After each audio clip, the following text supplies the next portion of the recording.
नमस्कार बच्चों, मैं आपकी हिंदी की अध्यापिका। आज आपका जो आपकी बुक है क्षितिज, उसका पाठ नंबर 2 जिसका नाम है लहासा की ओर की रिवीजन जो है आज कराने जा रही हूँ। इस पाठ की दोहराई आज कर हम करेंगे और इसके जो लेखक हैं वो हैं राहुल सांस्कृत्यायन। सबसे पहले इसके जीवन के परिचय में हम जान लेते हैं लेखक के, जो राहुल जी हैं, इनके बारे में थोड़ा सा छोटा सा वृत्तांत जो है इनके जीवन का इस प्रकार से है। राहुल सांकृत्यायन हिंदी के प्रसिद्ध लेखक, साहित्यकार, यात्रा वृत्तांत रहे हैं। इनका जन्म सन 1893 ईस्वी में पदहा नामक गांव, जिला आजमगढ़, उत्तर प्रदेश में हुआ था। इनके बचपन का नाम केदारनाथ पांडे था। इन्हें काशी, लाहौर तथा आगरा में रहकर अपनी शिक्षा प्राप्त की थी। किशोरावस्था में ये एक बार घर से निकल पड़े और एक मठ में वैरागी साधु हो गए। 1930 ईस्वी में ये श्रीलंका की यात्रा पर गए। वहाँ उन्होंने बौद्ध धर्म की दीक्षा ली तथा अपना नाम बदलकर राहुल सांकृत्यायन रख लिया, जो गौतम बुद्ध के पुत्र राहुल के नाम पर था। इन्होंने चीनी और रूसी भाषाओं में महारत हासिल की। इन्होंने मौखिक लेखक के साथ अनेक पुस्तकों, विशेषकर बौद्ध धर्म की पुस्तकों का हिंदी में अनुवाद किया। इन्होंने अपने जीवन काल में अनेक देशों की यात्राएं की, जिनमें श्रीलंका, बर्मा, तिब्बत, चीन, रूस, यूरोप, मध्य एशिया के जो देश हैं वो शामिल हैं। इन्होंने चीन और तिब्बत के पर्यटन काल में सहस्त्रों प्राचीन ग्रंथों का उद्धार किया तथा उनके प्रकाशन का मार्ग प्रशस्त किया। ये रूस में अनेक वर्षों तक भारतीय दर्शन के व्याख्याता रहे हैं और सन 1963 ईस्वी में इन महान साहित्यकार का देहांत हो गया। इनकी कुछ रचनाएं हैं जो इन्होंने लिखी हैं और काफ़ी प्रसिद्ध रही हैं, जिसमें उपन्यास, कहानी, जीवनी, यात्रा वृत्तांत, आत्मकथा, आलोचना, अनेक प्रकार की रचनाएं हैं। यात्रा वृत्तांत में जो हैं वो तिब्बत में 1.25 वर्ष, मेरी यूरोप यात्रा, मेरी तिब्बत यात्रा, वोल्गा से गंगा, चीन में कम्यून, रूस में 25 वर्ष आदि। कहानी लिखी हैं इन्होंने जिसका नाम है सतमी के बच्चे। उपन्यास लिखे हैं जिसमें शैतान की आंखें, विस्मृति के गर्भ में, सोने की ढाल, सिंह सेनापति, जय योद्धे। निबंध लिखे हैं जिसमें साहित्य निबंधावली, पुरातत्व निबंधावली, बचपन की स्मृतियाँ। बौद्ध धर्म के अनुवाद किए हैं इन्होंने, जिनका नाम है मंजीमा निकाय, दीर्घ निकाय, विनय पिटक। जीवनी लिखी है जिसका नाम है नए भारत के नए निर्माता। आत्मकथा लिखी है जिसका नाम है मेरी जीवन यात्रा। ये 5 खंडों में बटी हुई है। पुस्तकें लिखी हैं घुमक्कड़ शास्त्र, दर्शन दिग्दर्शन, दिमागी गुलामी, और इनको जो है महापंडित की उपाधि से नवाजा गया है। जो इनकी भाषा शैली है वो उसके बारे में है कि ये अनेक भाषाओं के ज्ञाता रहे हैं। हिंदी पर भी इनका असाधारण अधिकार था, इसलिए उन्होंने सहज, सरल और भावानुकूल हिंदी भाषा का प्रयोग किया है। अनेक साहित्य में अपने साहित्य में इन्होंने हिंदी भाषा के शाब्दिक शब्दों के साथ साथ अंग्रेजी, उर्दू और देसी शब्दों का भी खुलकर प्रयोग किया है। इन्होंने प्राय वर्णनात्मक, चित्रात्मक, भावात्मक शैलियों का प्रयोग किया है। वाक्य विन्यास संक्षिप्त, सरल और रोचक हैं। भाषा में प्रसाद गुण और अभिधा शब्द शक्ति की प्रधानता है। इन्होंने अपनी भाषाई प्रयोग विधा और प्रसंग के अनुरूप किया है। इनके यात्रा वृत्तांतों में जहाँ भाषा सपाट गति से निर्बाध चलती है, वहीं उनके उपन्यासों और कहानियों में भाषा लोकोक्ति, मुहावरे, सूक्तियों में ढलकर जादुई स्पर्श भी प्राप्त करती है। चलिए अब करते हैं जो पाठ है हमारा लहासा की ओर, जो इन्होंने लिखा है उसके बारे में छोटा सा वर्णन मैं आपको बता देती हूँ। ये जो यात्रा वृत्तांत है वो राहुल जी जब अपनी तिब्बत यात्रा के दौरान गए थे उसका एक अंश यहाँ पर उन्होंने प्रस्तुत किया है। सन 1929 और 30 में लेखक नेपाल के रास्ते से तिब्बत गया था। उन दिनों भारतवासी तिब्बत नहीं जा सकते थे। लेखक ने एक भिखमंगे का वेश धारण करके तिब्बत में प्रवेश किया। इस पाठ में लेखक ने एक और जहां तिब्बती समाज की जानकारी दी है, वहीं दूसरी ओर लहासा की ओर जाने का दुर्गम मार्ग का यथार्थ वर्णन किया है। लेखक कहता है कि वह जिस मार्ग से नेपाल होकर तिब्बत गया था, उसी रास्ते से हिंदुस्तान की चीज़ें तिब्बत ले जाई जा रही थी। सैनिकों के लिए भी यह मुख्य रास्ता था, इसलिए स्थान स्थान पर पुलिस चौकियां थी और उनमें चीनी सैनिक रहते थे।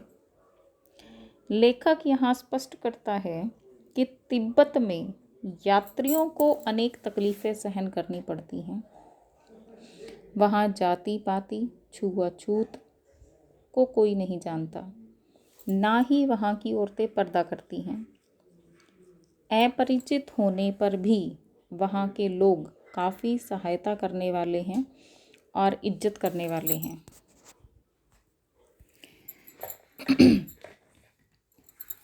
वहाँ पर आप चाय अपनी इच्छा के अनुसार बना सकते हैं।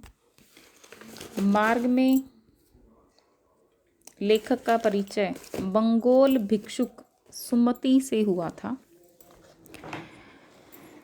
जिसकी वहाँ काफ़ी जान पहचान थी। भले ही लेखक ने भिखारी का रूप कर रखा था, फिर भी उसे रहने के लिए सही जगह मिल गई। परंतु 5 साल बाद लेखक जब घोड़े पर सवार होकर इस रास्ते से लौटा तो किसी ने भी उसे रहने के लिए स्थान नहीं दिया। लेखक पुनः कहता है कि उसे मार्ग पर सबसे भयंकर ऊंचा रास्ता थोनला पार करना था। देखो, थोनला जो है एक रास्ते का नाम है, जगह का नाम है। यह एक खतरे की जगह थी। इसकी ऊंचाई 16-17 हजार फीट थी। उनके रास्ते दोनों तरफ जो हैं मीलों तक कोई गांव नहीं था, इसलिए यह जगह डाकुओं से रहने की सबसे अच्छी जगह मानी जाती थी। तिब्बत में यदि किसी का खून हो जाए तो खूनी को उसकी सज़ा मिल जाती थी, लेकिन यहाँ मरे आदमी की कोई परवाह नहीं करता, क्योंकि यहाँ कोई गवाही नहीं देता। यहाँ कोई कानून ना होने के कारण लोग बंदूक और पिस्तौल लेकर घूमते रहते हैं। पहले वे आदमी को मारते हैं और फिर उसके सामान की जांच करते हैं। गांव में जाकर लेखक को पता चला कि पिछले वर्ष थोनला में खून हो गया था। लेखक जहाँ भी तनाव देखता वहाँ भीख मांगते हुए आगे बढ़ता। पहाड़ की चढ़ाई बहुत ऊंची थी, इसलिए लेखक और उसके साथी सुमति ने 2 घोड़े लंकोर तक के लिए किराए पर लिए। लेखक बताता है कि उसने सुमति के साथ मिलकर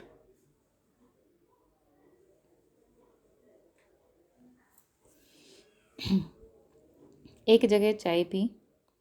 दोपहर के वक्त दोनों डांडे पर जा पहुँचे। यह स्थान समुद्र तल से 17-18 फीट 1000 फीट ऊंचा है।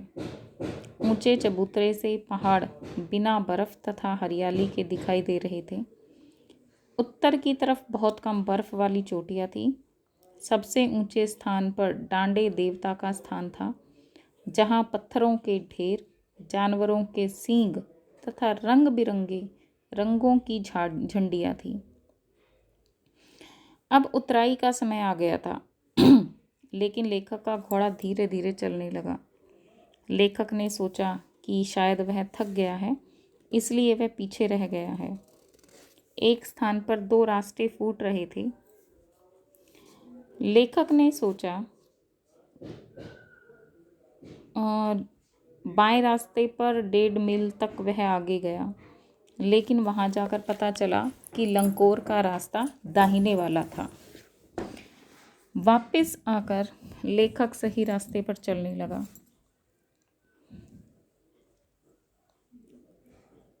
शाम 4-5 बजे वह गांव पहुंचा। वहां सुमति इसका इंतज़ार कर रहा था। वह थोड़े गुस्से में था लेखक के बताने पर कि उसका कोई कसूर नहीं है। सुमति शांत हो गया।